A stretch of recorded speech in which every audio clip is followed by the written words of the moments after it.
wabarakatuh. Gimana? Sebelumnya terima kasih Bu untuk waktunya.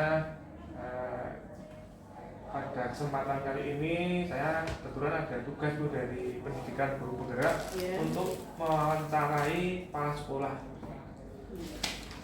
Mungkin nanti ada beberapa pertanyaan yang saya ajukan kepada Ibu. Ya, monggo nanti kalau saya bisa menjawab ya saya jawab, kalau saya tidak ya nanti saya mungkin tidak bisa memberikan langsung pertanyaan saja ya.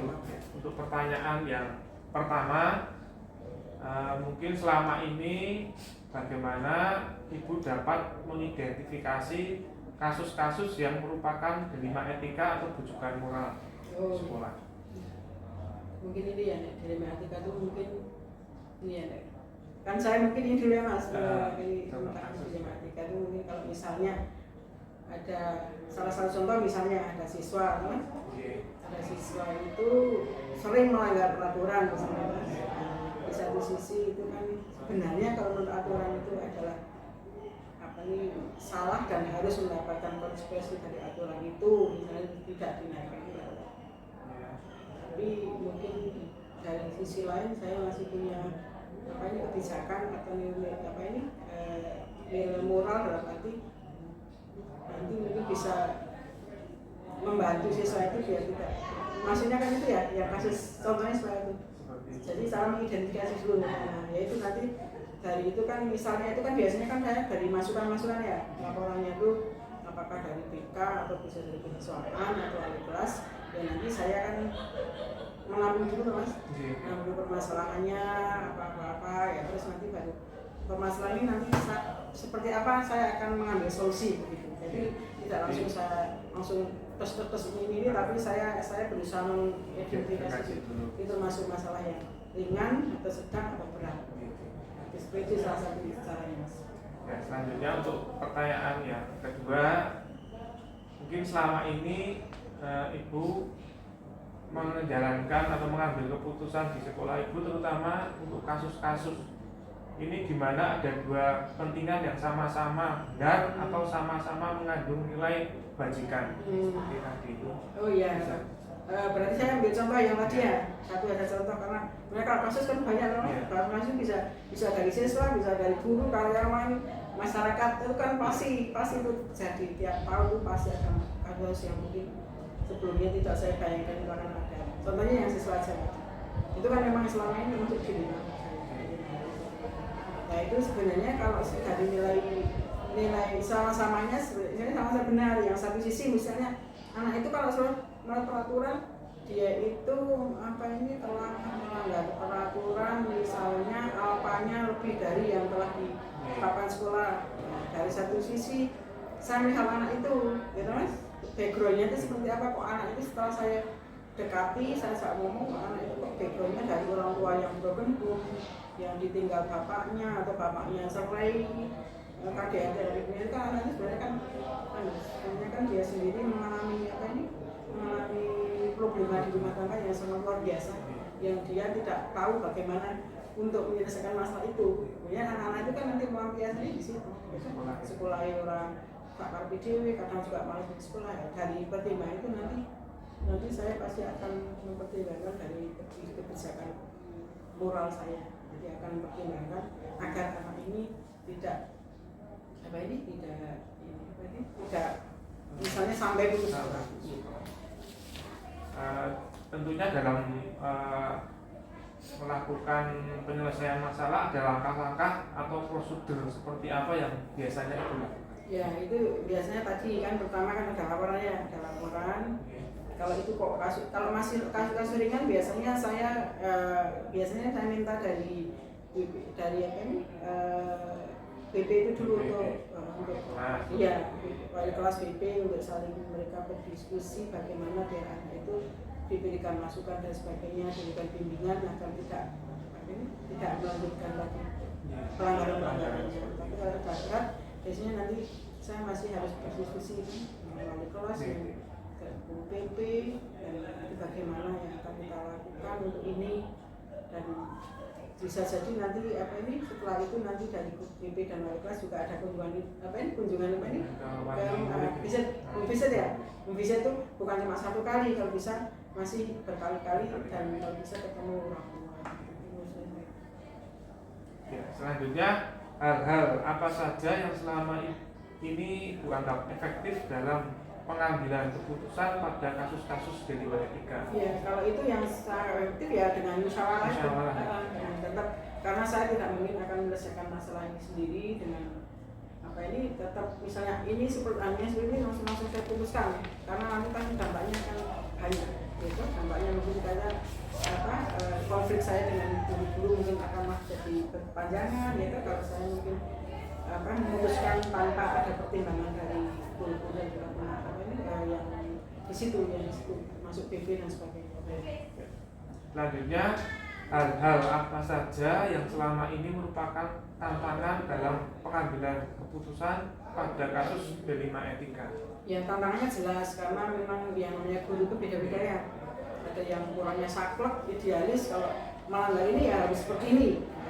Itu yang kadang membuat saya menjadi ini nggak enak juga karena itu karena saya memutuskan ini terlalu misalnya masih memberikan kesempatan pada siswa itu untuk memperbaiki, jangan sampai anak siswa itu putus sekolah karena kan pertimbangannya kan kayak anak itu di sekolah saja dia seperti itu masih guru-guru masih ikut ngawasi dan sebagainya, apalagi dia itu kalau putus sekolah, saya kan mikirnya gitu mas, putus sekolah bisa orang langsung ngawasi dan sebagainya akan seperti apa ya. Selanjutnya, apakah Ibu memiliki sebuah tata kelola atau jadwal tertentu dalam sebuah penyelesaian kasus D5 etika? Apakah Ibu langsung menyelesaikan di tempat atau memiliki sebuah jadwal untuk menyelesaikannya? Bentuk atau prosedur seperti apa yang biasanya Ibu jalankan? Ya, kalau jadwal ya tidak, karena kan peristiwa itu kan insidental mas, peristiwa itu kan pasti tidak ada direncanakan, nggak mungkin. Tapi nanti begitu itu ada peristiwa itu muncul, ya tetap nanti ada prosedur seperti yang tadi. Jadi mungkin nanti akan ada pertemuan dengan siapa dulu, terus setelah itu dengan siapa itu memang satu setelah ada aduan gitu.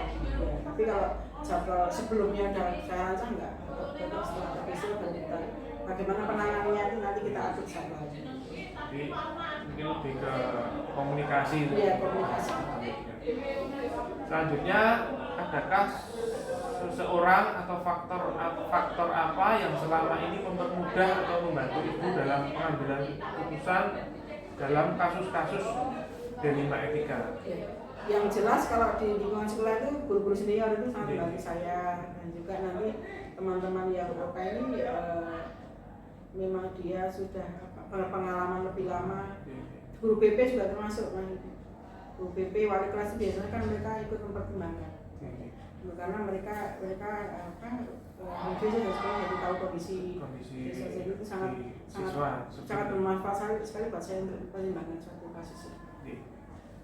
Nah, selanjutnya untuk pertanyaan yang terakhir Bu, jadi dari semua hal yang telah disampaikan, tentunya ada pembelajaran apa yang dapat Ibu petik dari pengalaman Ibu dalam mengambil keputusan terkait D5 etika? Iya, pasti ada pelajaran, meskipun nanti pasti ada kontroversi mas, ada pro dan kontra. Itu kalau saya belajar ya sebagai kepala sekolah itu memang harus dalam satu visi paling berhati-hati dalam memutuskan suatu permasalahan. Yang kedua juga harus mempertimbangkan hal-hal lain yang mungkin nanti dari putusan ini akan menimbulkan konflik yang seperti ini, menikah dan sebagainya. Jadi banyak sekali pembelajaran buat saya untuk lebih memperbaiki. Jadi lebih mulai berpikir lebih luas, berpikir lebih dewasa. Itu yang saya dapatkan. Ada pembelajaran tentang mungkin kasus-kasus yang sudah terjadi oleh Ibu. Nah, mungkin itu saja Bu wawancara dari kami. Tentunya ucapan terima kasih, semoga sehat selalu, sukses selalu. Amin. Ya, semoga juga Pak Praja nanti dalam proses pendidikan CGP ini, guru penggerak ini, semoga selesai nanti dan mendapatkan sertifikat dan akan sertifikat itu bukan cuma sertifikat tapi akan bermanfaat khususnya dalam bidang pendidikan. Amin. Ya. Terima kasih Ya, Ibu. sama-sama. Assalamualaikum warahmatullahi wabarakatuh. Waalaikumsalam.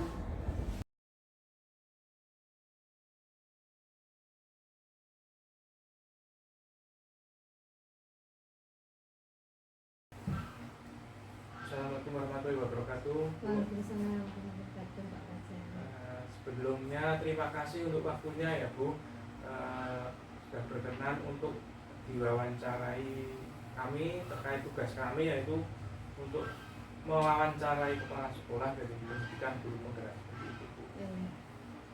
Selanjutnya untuk langsung ke pertanyaan saja nih Bu. Ya, siap. Pertanyaan yang pertama yaitu selama ini bagaimana Ibu dapat mengidentifikasi kasus-kasus yang merupakan D5 etika atau bujukan moral?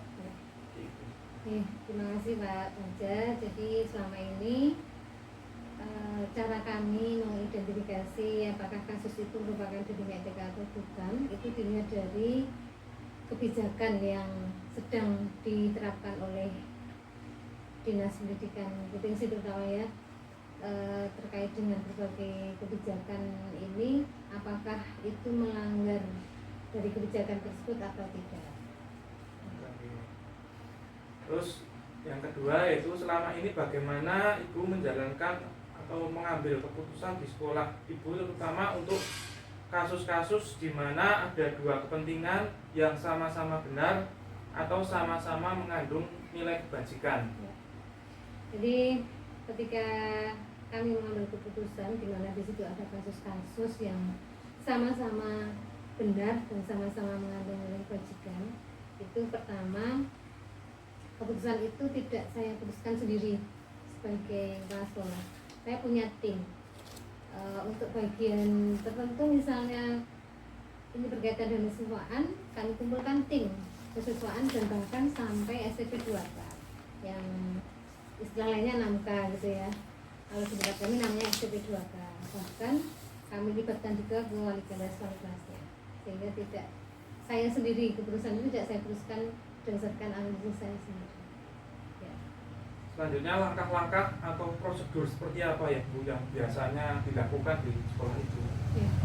Pertama yang jelas adalah konfirmasi dulu ya. Konfirmasi ke yang bersangkutan dan sumber-sumber lain yang bisa kita percaya apakah benar informasi yang kita terima. Artinya masalah yang ada itu benar apa tidak, kita verifikasi dulu. Kemudian setelah verifikasi baru kita lakukan tindak lanjut. Langkahnya tergantung besar atau berat tidaknya masalah tersebut. Jadi tergantung Kasusnya, tingkat kasusnya gitu. Iya, kasusnya. Selanjutnya untuk hal-hal apa saja yang selama ini Ibu anggap efektif dalam pengambilan keputusan pada kasus-kasus D5 etika? Ya.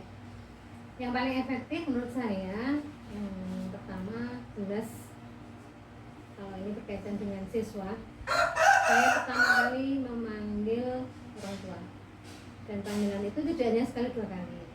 Dan panggilan ini sebelum kami manggil, kami sudah punya data yang sudah kami siapkan bersama tim, sehingga ketika orang tua datang itu tidak mentah, tapi sudah ada bahan yang sudah akan kita cari solusinya gitu. Jadi dipersiapkan dulu kira-kira Dokumennya, datanya ya. Sehingga waktu wali dipanggil sudah Ada pembahasan yang ada pembahasan jelas. yang jelas. Ya. Selanjutnya dalam hal-hal apa saja yang selama ini merupakan tantangan dalam pengambilan keputusan pada kasus-kasus D5 etika. Ya. Ini tantangan ya. Ya. Jadi ketika dalam mengambil keputusan itu bahkan untuk menyamakan persepsi saja dulu itu kadang belum tentu antara orang tua dengan sekolah ini persepsinya sama. Bahkan di tempat kami, mohon maaf, orang tua itu sebagian besar menyerahkan totalitas ke sekolah. Jadi ya anak itu mau baik apa enggak, anak itu mau melaksanakan tugas apa enggak, mau ya intinya karakternya mau bagaimana itu gelundung di pasrah ke sekolah. Nah, padahal kan ini bukan tanggung jawab sekolah secara utuh ya, tanggung jawab bersama, sehingga ini yang menjadi tantangan kami. Tantangan kami membuka atau merubah mindset orang tuanya bahwa pendidikan tanggung jawab bersama ini belum bisa. Artinya bisanya belum total ya. Mungkin perlu komunikasi itu Ya. Selanjutnya, apakah Ibu memiliki sebuah tata kelola atau jadwal tertentu dalam sebuah penyelesaian kasus delima etika? Apakah Ibu langsung menyelesaikan di tempat atau memiliki sebuah jadwal untuk menyelesaikannya? Bentuk atau prosedur seperti apa yang dijalankan? Ya. Ini Pak Praja, jadi ada jadwal atau tidak itu tergantung dari kasus yang kita temui. Kalau misalnya siswanya itu maaf ya, hanya rambutnya terlalu gondrong, nah ini masih berupa peringatan ya. Tapi kalau sudah diingatkan berulang-ulang, berarti harus disesuaikan di tempat itu ya, harus dicukur oleh sekolah. Itu contohnya. Terus apakah ada jadwal kasus-kasus yang misalnya sudah agak berat, misalnya pelanggarannya dia sudah berulang-ulang membuat surat pernyataan untuk tidak mengulangi tapi masih mengulangi. Nah ini perlu jadwal khusus. Perlu jadwal khusus untuk memantau perkembangan. Tergantung untuk tingkatan kasusnya seperti itu. Iya.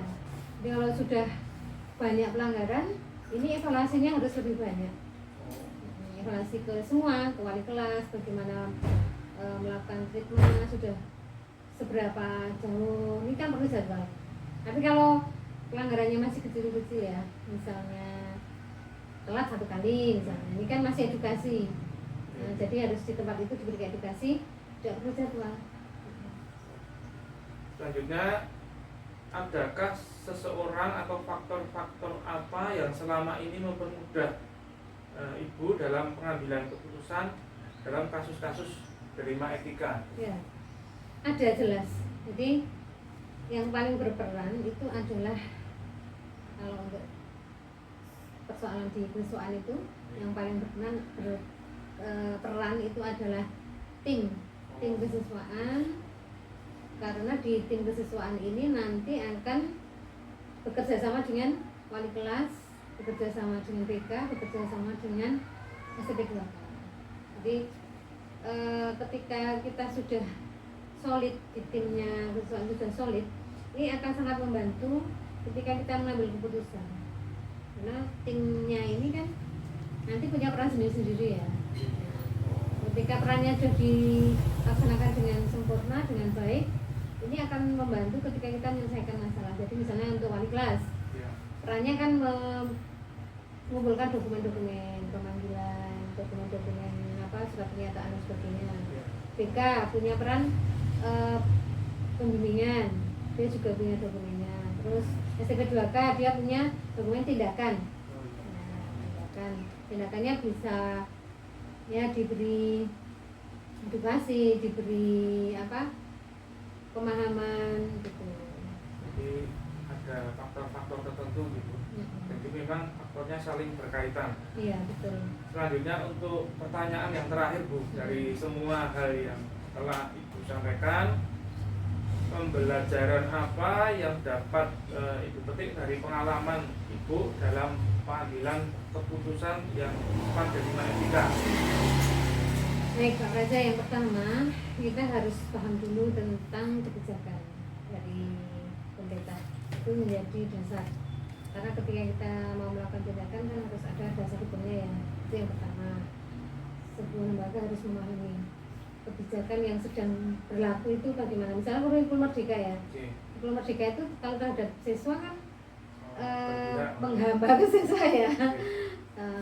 Menghambat siswa artinya kan siswa itu bahkan harus dipahami betul berdiferensiasinya dan sebagainya, termasuk karakternya juga kan.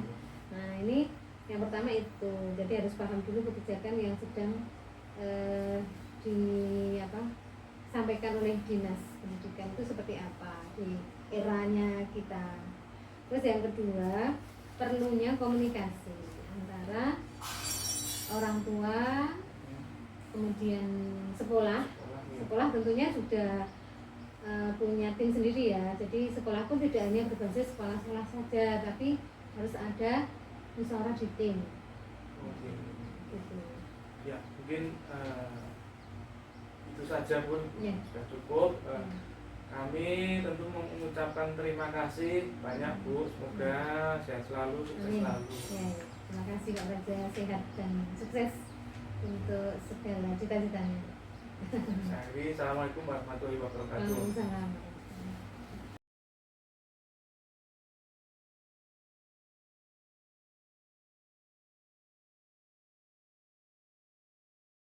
Assalamualaikum warahmatullahi wabarakatuh, Bu Ari. Waalaikumsalam warahmatullahi wabarakatuh. Begini Bu Ari, sebelumnya terima kasih untuk waktunya yang sudah bersedia untuk diwawancarai ya.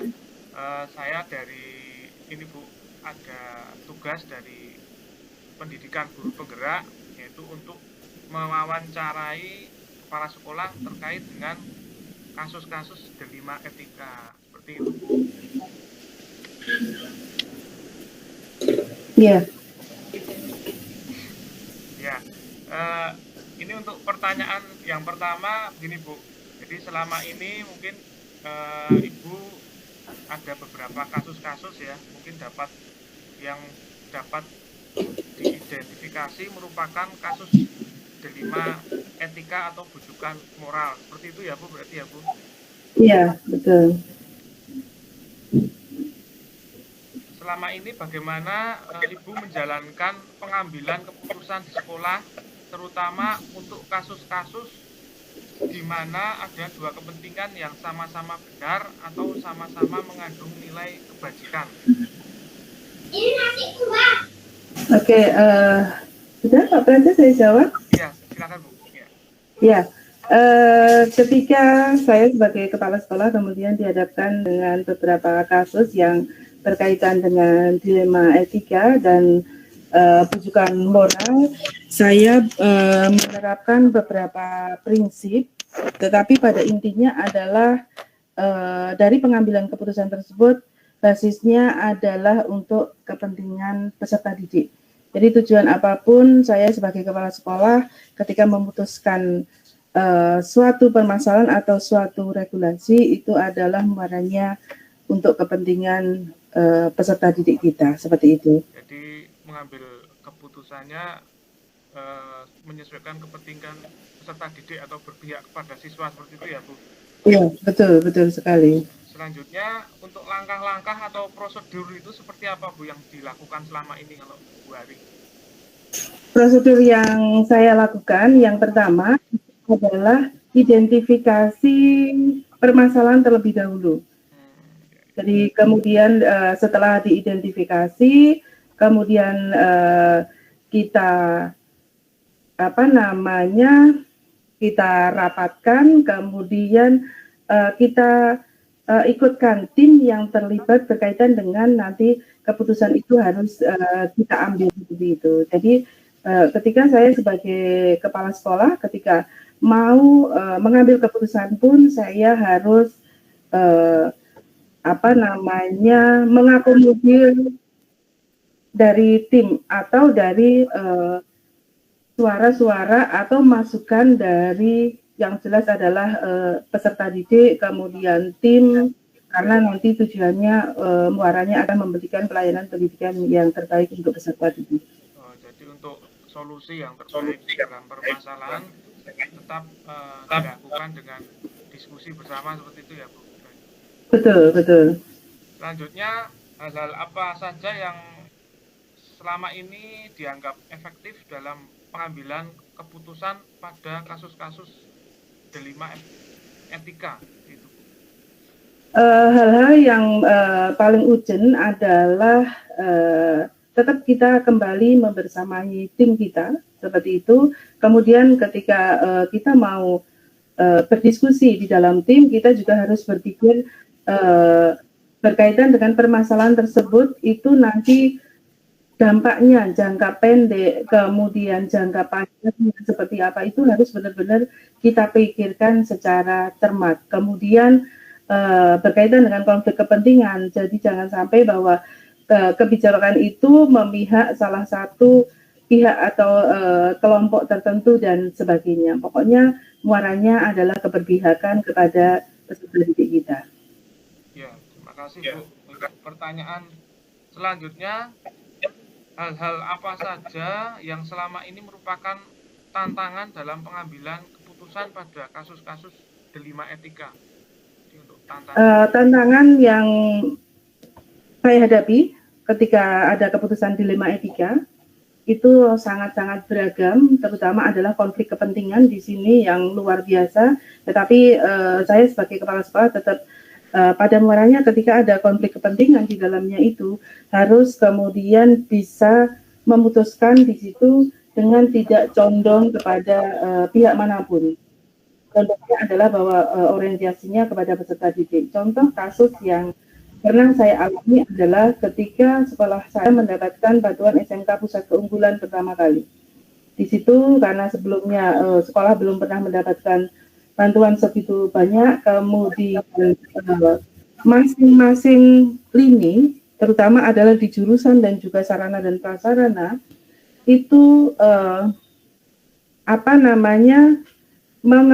bukan mengeluarkan, tetapi mereka mempresentasikan berkaitan dengan nanti penggunaan dana itu mau digunakan untuk apa. Masing-masing dasarnya memang kuat sekali, kemudian tetapi juga di situ akan syarat sekali dengan kepentingan, konflik kepentingan. Jadi yang dari jurusan itu mengajukan bahwa bantuan itu adalah untuk sarana dan prasarana, dari Sarpras itu pengennya untuk membangun ruang praktek siswa.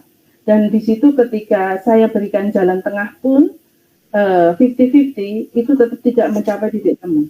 Dan tidak ada yang mau mengalah pada saat itu. Kemudian dan itu ketika keputusan itu harus diambil itu memerlukan proses yang lama. Saya memang lebih memberdayakan ke teman-teman untuk berdiskusi terlebih dahulu, kemudian untuk coba dilihat nanti efeknya jangka pendek, jangka panjang berkaitan kita lihat dengan data yang ada di sekolah, sarana dan prasarana yang kita miliki untuk pembelajaran siswa, kemudian ruang praktek yang sudah kita miliki dan sebagainya, itu basis data yang harus kita diskusikan ketika untuk memutuskan suatu permasalahan tersebut. Setelah sekian lama, kemudian akhirnya tetap deadlock di situ. Akhirnya kita ajak duduk bersama di situ agar permasalahan itu bisa terselesaikan dengan baik, karena bagaimanapun bahwa program itu harus segera terlaksana dan harus segera berjalan dengan baik. Kemudian pada akhirnya kita kaji secara bersama-sama, walaupun pada akhirnya ketika keputusan itu kepala harus mempunyai power untuk menentukan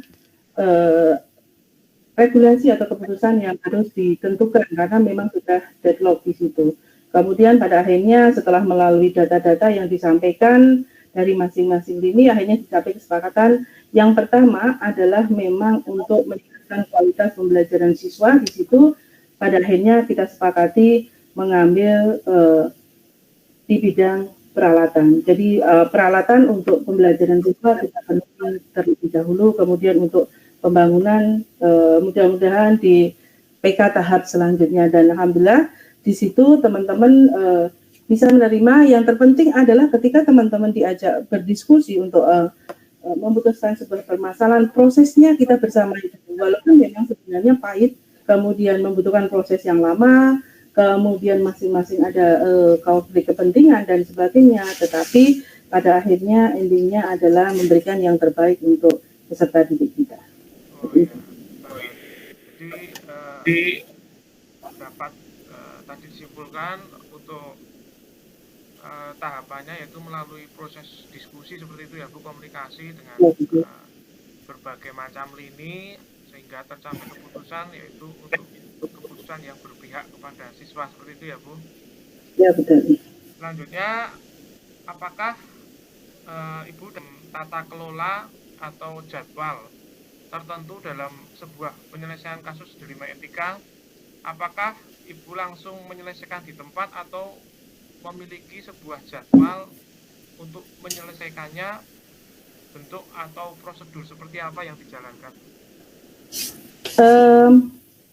Untuk menyelesaikan sebuah permasalahan, saya lihat urgensinya terlebih dahulu. Apakah permasalahan itu harus diselesaikan secara cepat atau kita diskusikan terlebih dahulu. Kalau misalnya permasalahan itu harus diselesaikan secara cepat, itu tetap saya tidak pernah menyelesaikan permasalahan itu sendiri. Karena tetap saya memberdayakan tim yang ada di sekolah saya. Ketika permasalahan itu harus diselesaikan dengan cepat, saya berkoordinasi, berdiskusi dengan tim yang berhubungan dengan permasalahan tersebut.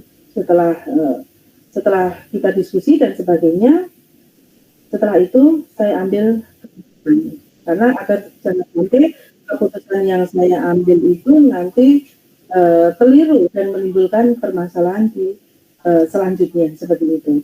Akan tetapi ketika permasalahan itu tidak harus diselesaikan secara cepat, secara urgensi seperti itu saya ada jadwal, yaitu saya jadwalkan rapat dengan manajemen sekolah, kemudian dengan jurusan, kemudian dengan guru adat informatif, kemudian berkaitan dengan pembelajaran di komunitas belajar, kemudian permasalahan di lini-lini yang lain, sehingga yang saya jalin selalu adalah komunikasi, karena dengan komunikasi ini ketika ada permasalahan itu benang merah dan benang kusutnya akan terselesaikan dengan baik seperti itu. Sehingga istilahnya adalah saya turun bawah, saya menyelami ke teman-teman apa sih permasalahan yang ada sehingga bisa diambil ya langkah-langkah preventif terlebih dahulu apabila